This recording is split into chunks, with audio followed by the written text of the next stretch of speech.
તાજેતરમાં પુરુષોત્તમ રૂપાલાએ કરેલા નિવેદન સામે રાજપૂત સમાજમાં રોષ જોવા મળી રહ્યો છે। પુરુષોત્તમ રૂપાલાએ કરેલા નિવેદન સામે રાજપૂત સમાજમાં રોષ જોવા મળી રહ્યો છે। રાજપૂત સમાજના આગેવાનોની ખાસ બેઠક મળી હતી, જેમાં આ બેઠકમાં 50થી વધુ આગેવાનો ઉપસ્થિત રહ્યા હતા। ક્ષત્રિય રાજપૂત સમાજની એક જ માંગ રૂપાલાની ટિકિટ પરત ખેંચો તેવું જણાવવામાં આવ્યું। તો સૌને જય માતાજી।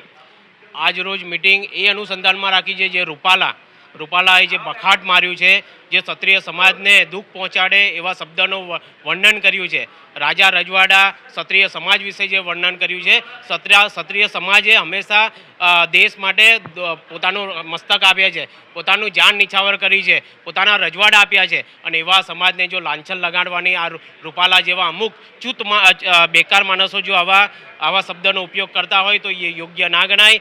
અને ખાસ કહેવા માંગીશ રૂપાલા સરકારને પણ કે જો તમે એમની ટિકિટ થોડા ગણતરીના દિવસોમાં નહીં કાપી તો ક્ષત્રિય સમાજ ખાલી ગુજરાત એકલા નહીં, આખા ભારત પરમાંથી પછી રૂપાલા એકલા નહીં, જે બી એને સપોર્ટ કરનારા છે ભાજપ જનતા પાર્ટી પણ કેમ નહીં, એને પણ પછી બતાવી દઈશું કે ક્ષત્રિયની તાકાત શું છે।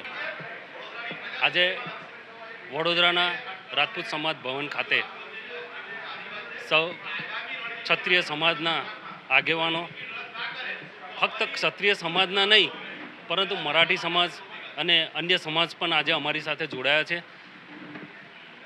દરેક જણને ખબર જ છે કે જે રૂપાલા સાહેબે જે ભાષણ કર્યું છે એ ભાષણમાં ક્ષત્રિય સમાજની દીકરીઓ, બહેન દીકરીઓ માટે જે શબ્દ વાપર્યા અને જે ભાષણમાં અભદ્ર જેવા વર્તન કર્યા અને જે ક્ષત્રિય સમાજની લાગણી દુભાઈ છે, એ અનુસંધાનમાં આજે રૂપાલા સાહેબ સામે અમે કડક શબ્દોમાં એક જ વસ્તુ કહેવા માટે મોદી સાહેબને ભેગા થયા છે કે રૂપાલા સાહેબની ટિકિટ રદ થવી જોઈએ, કારણ કે એક એવા અંગારિયા માટે આખું બીજેપીની નાક કપાય એવી કૃત્ય કર્યું છે। એના માટે આજે ક્ષત્રિય સમાજ આજે એકત્રિત થયા છે।